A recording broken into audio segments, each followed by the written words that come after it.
watching the Monday edition of This is Exclusive with me, Shah Vincent. Tonight on This is Exclusive, I get you exclusive visuals of what's really happening in Pakistan-occupied Kashmir after Operation Sindoor. How they've been completely destabilized, and the fact that this 20-second video that we're going to put out in a short while from now tells you the real story of the impact Operation Sindoor has had in Pakistan-occupied Kashmir. Not just this, also a special ground report coming in from Israel. In-depth, incisive coverage by Republic's senior executive editor Abhishek Kapoor. All this and much more on this edition. But up first, let me take you through the headlines we're tracking at this hour.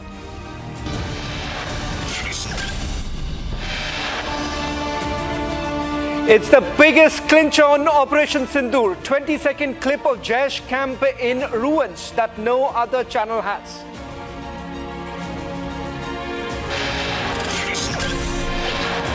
Why did you not appear before the court during trial?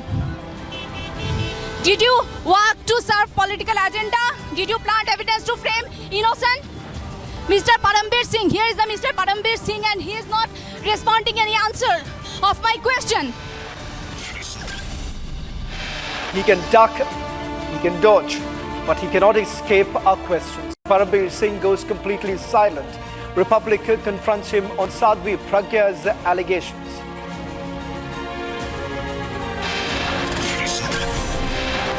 Details of Colonel Purohit's 2015 letter to NHRC access letter outlines how Parambir Singh unleashed torture, humiliation during the Malegaon trial. As the second anniversary of the 7th of October Hamas attack nears, Benjamin Netanyahu faces mounting pressure on hostage crisis. Republic's Abhishek Kapoor reports live from Israel.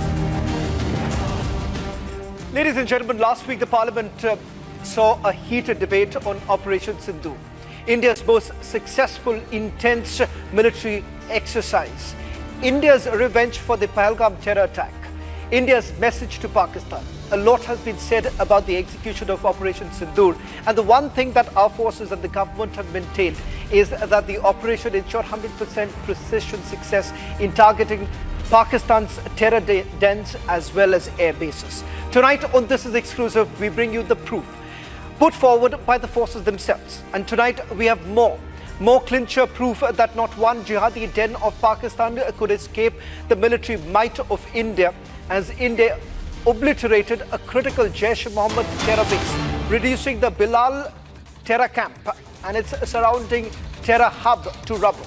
Exclusive, never seen before images reveal the camp in complete ruins. What we're going to play out right now is a 20-second clincher not seen before. Never seen images of the Jaish camp. Can we just put that out? It's the Jaish camp that is now on your screens. It's known as Bilal Masjid in Muzaffarnagar, Bilal Masjid as the Jaish-e-Mohammed puts it. On your screens right now, this den, which was visited by the second in command, that is Ilyas Kashmiri, has now been completely razed to the ground. And this on your screens are never seen before images shortly after the attack. In fact, we are given to understand that soon after the attack, that was the precision strikes that were carried out, this is what really happened to this particular camp. In fact, specific coordinates are also in possession of Republic TV. We have actually double-checked the video. We have also looked at the coordinates of this particular camp, which was also part of what the intelligence agencies have been looking at. The fact of the matter is this, on your screens right now, Bilal Masjid in Pakistan-occupied Kashmir is considered to be a key terror camp run by the Jaish-e-Mohammed. In fact, it was operational till about 7th of May, and several Jaish-e-Mohammed's leadership was visiting this particular so-called masjid, but which happens to be a terror camp. In fact, proper training was being provided to those who were going through multiple phases of training. And more details that we have right now on your screens. These are images, 20-second images that we have basically accessed. It turns out that they haven't been able to carry out the construction in that area. Now, there are more details that we are essentially picking up. This was a key operational base at Bilal Masjid in Muzaffarabad. In fact, it was led by Ilyas Kashmiri. This critical terror den was used to plan elite commando missions that were targeting India. Exclusive visuals reveal the extent of the destruction that was caused after this precision strike that was carried out by the Indian Armed Forces on 7th of May.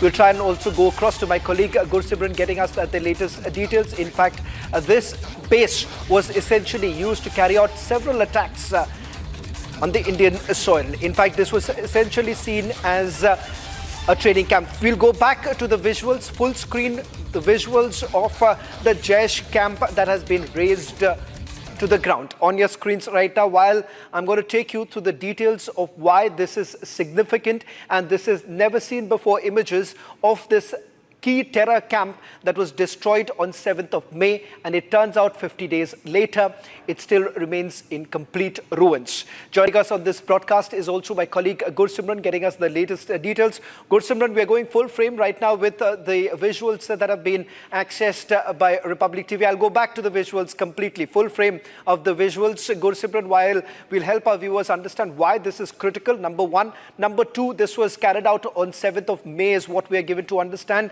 And 50 days later, it still remains in complete ruins. First to you, with regards to who were the Jaish terrorists who had visited this particular camp, and why is this camp important?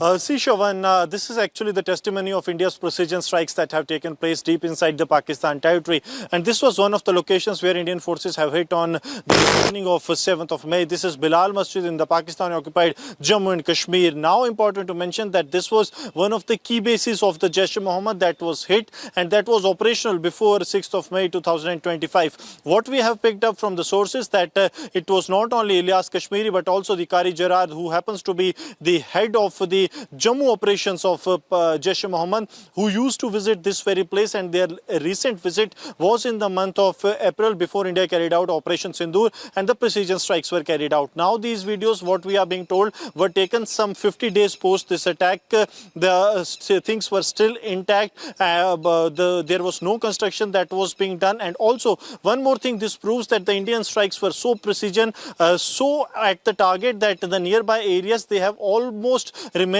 untouched. This was only a 50 by 50 damage that the Indian strikes have done to the base of Jaish-e-Mohammed that was there in the Bilal Masjid. Apart from this, we are being told that the highly trained SSG commandos, for them this was their last transit camp before being launched into Jammu and Kashmir. It was 3 hours distance from the line of control before they sneak in into the territory, and there was a plan to actually push more terrorists into the Indian territory in the coming month. It was planned for the next month, but before it could actually go on ground, there was precision strikes by the Indian side that decimated this Bilal Masjid, which is still destroyed, and Pakistan dare not to construct this. Well, in fact, I'm going to stay with these visuals while I'm going to take you through more details coming in. Gursimran, stay with me. Number one, it was headed by Ilyas Kashmiri. That's the deputy, if I may say so, of Jaish chief. He used to directly report to the Jaish chief. He's used to this for planning several of the attacks, and it was known as the Jaish's commando missions against India. It also housed several of the splinter groups for task briefings as well as launches. It is not very far away from one of the terror launch pads, is what we are given to understand. It's also seen as one of the critical terror dens for coordinating terror operations across border. Now, in fact, this was part of the precision strike that was carried out on 7th of May. Gursimran, just to walk our viewers through the details of where exactly is this terror camp and how far is it from the terror launch pad? Because as I understand, this was largely used as a training facility of the Jaish-e-Mohammed. In fact, thereafter, the movement of the terrorists would essentially take place at the terror launch pads, not very far away from the line of control. Any more details with regards to the exact coordinates? We'll try and explain this to our viewers because we also have the specific coordinates of this particular camp. We're going to put this out in a short while from now. As Gursimran tries and explains this, we're going to put on air right now. Before we go to our third breaking right now, I'm going to just put out details of the coordinates that have been accessed by Republic TV. While we do that, Gursimran, just walk us through the exact location. How far is it from the terror launch pad? And third, from the line of control itself. See, Chavan, what we have been told by our sources that this very place is somewhere 3 hours by foot distance from the line of control. And this was the last transit point. We are told that here the groups that used to reach here, these were the small groups. Some 10 to 12 people used to be here, and then they were further split into groups, sent into the forward locations to sneak in into the Indian territory. This all was done, see, when a group leaves this transit place and then to the line of control, it was not more than a game of 24 hours. Reason being that here not only the training was taking place, but also the radicalization, because senior leadership of Jaish-e-Mohammed used to visit this very place. So their motive was to radicalize the cadre that have been sent here. The cadre that has been sent here, it was not the normal cadre that they have been recruited and sent across to the Indian side, but they are highly trained cadres, the details of which we have also accessed. And then after, from this transit point, which is one of the one of the key operational points of the Jaish-e-Mohammed, they were sent to the forward bases that were somewhere 2.5 hours distance, so that they can reach some location close to the line of control, because at the line of control it is not only the Jaish, but it is Jaish plus the Pakistan regulars that have always been controlling the Jaish Lashkar plus Pakistan army that has always been controlling the line of control, because Pakistani army has always been hand in glove with these terror groups to give these terror groups a push so that they can sneak in into the Indian territory. And at times it has happened that the Pakistan given our fire so that these terrorists can safely enter the Indian territory and carry out bloodshed, Shavan. Gursimran, I'll request you to stay on with us as we have got more details of what basically unfolded at the Jaish terror camp on 7th of May. We have exactly got details of the strikes that were carried out in Muzaffarabad, which killed about 7 terrorists, which basically included SSG commandos. These SSG commandos were also part of the training facilities. They are trained operatives which poised for a mid-May mission to India. The precision operation targeted a 50 by 50 foot area. The splinter group was set to launch attacks, was completely neutralized, halting their plans. And in fact, no civilian casualties were essentially reported, with the devastation confined solely to Jaish's infrastructure. So we have got full details of what they were essentially planning and why exactly India basically chose to neutralize this particular camp. That was because several of them were being trained to carry out a mission sometime in the month of May. In fact, it turns out 7 happened to be from the SSG, and they were part of a splinter group that was essentially being trained at this particular camp itself. And that is the reason why this precision strike was basically carried out. We'll stay with these visuals as well as the details that we have now accessed.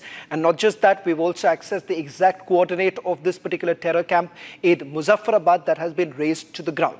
Now, bringing my colleague back, Gursimran, getting us the details right now. Gursimran, it turns out that there was intelligence input about a mid-May mission to be carried out by the SSG, which is part of the splinter group that was being trained. Any further details that we are getting in right now as to what exactly is this splinter group and how exactly were they operating? See, Shavan, since this was Jaish and it was sending SSG group, it was for a long haul in Jammu and Kashmir, because in the past also what we have seen in last 3 to 4 years, that the Jaish is sending its highly trained cadre to Jammu and Kashmir. That group goes into hiding, they remain for long, they study the area, and then they carry out attacks. See, India had 21 targets or total, and out of that they carried out the 9 attacks at the 9 targets. Why Bilal Masjid was one of the targets among those 21? Reason being the presence of the highly trained SSG commandos commandos that were there, because these commandos were trained and they were being sent to carry out more and more terror attacks that can be detrimental for the security, because these attacks were not to be carried out in the line of control or close to the international border, but these were the hinterland attacks that these groups were carrying out, like they have carried out in the past. We have seen in the Machedi area, in the upper reaches of the Doda district, the Chatru area of Kishtwar, that the hinterland they are trying to activate. That first they will silently sneak in inside the territory, then they will find their shelter in the upper reaches with the help of their previous cadres that have successfully infiltrated. And those were the inputs that the security agencies had, that this group, that roughly 10 to 12 terrorists, highly trained SSG terrorists, if they manage to sneak in inside the Indian territory, they are going to be detrimental. Dr. S.P. Vaid, the former Jammu and Kashmir DGP, is joining us on this broadcast. Mr. Vaid, Republic TV has now accessed my colleague Gursimran, getting us the latest details of a terror camp in Muzaffarabad that was razed to the ground. In fact, it turns out that this particular group, this particular splinter group was planning to carry out an attack in the month of May. It has this entire operation has obliterated all the plans that Jaish had, and also the fact that 50 days later there's not much construction that's taking place in the area. See, I think we have averted a major tragedy. These people were planning for a major attack, and by obliterating this terror camp, we have averted a major tragedy. And I think Operation Sindoor, that's why it was those who question what have we achieved, apart from hundreds of terrorists who were killed, we were able to avert major tragedies like this. Now, many things are coming out. So I think that's why Operation Sindoor was a great success. How 9 terror camps were all obliterated from the face of the earth, and also many terrorist top commanders were eliminated. You saw some of their funerals.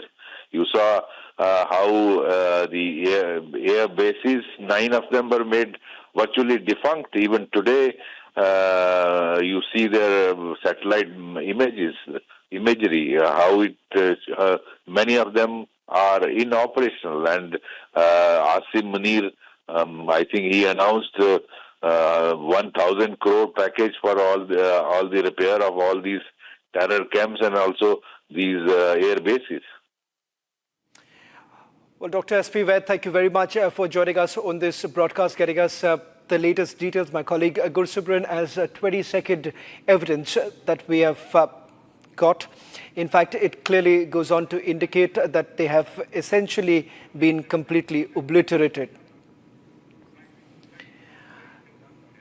Ladies and gentlemen, on 7th of October 2023, the world watched in horror as Hamas launched a brutal, unprecedented attack on Israel, killing over 1,200 people, wounding thousands, shattering countless lives in a single day. Among the atrocities, 251 men, women and children were abducted, dragged into the depths of Gaza, where they faced unimaginable conditions in Hamas underground tunnels. As we near the second anniversary, the anguish persists. 50 hostages remain unaccounted for, many fear dead. A partial ceasefire in January 2025 did actually bring some hope, securing the release of some captives, but for the families still waiting, the uncertainty is a daily torment. Republic, the only channel to have reached ground zero, providing a first-hand perspective on what the situation essentially looks like now.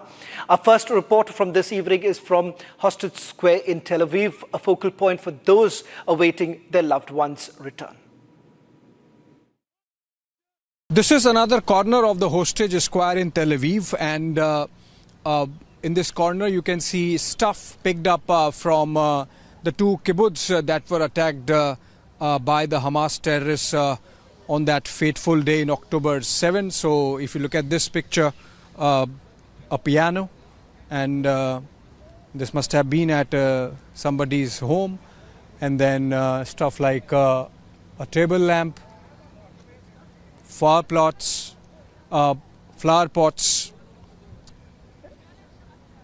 and this says, "You are not alone." Basically, all these hostages who are still there in the captivity of Hamas. Look at that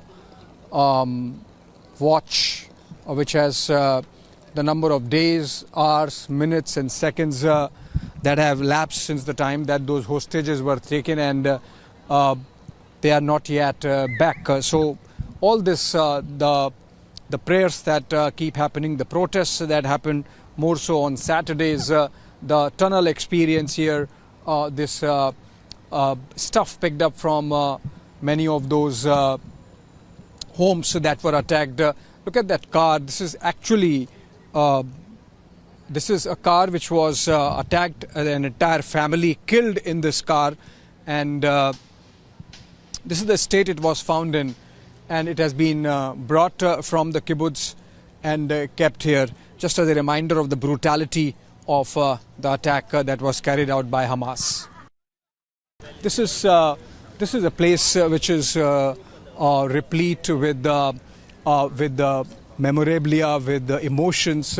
We saw those that prayer session taking place, and just to give you an idea of the kind of involvement that's there of the people and the messaging that's there. So, for example, this is let's go inside.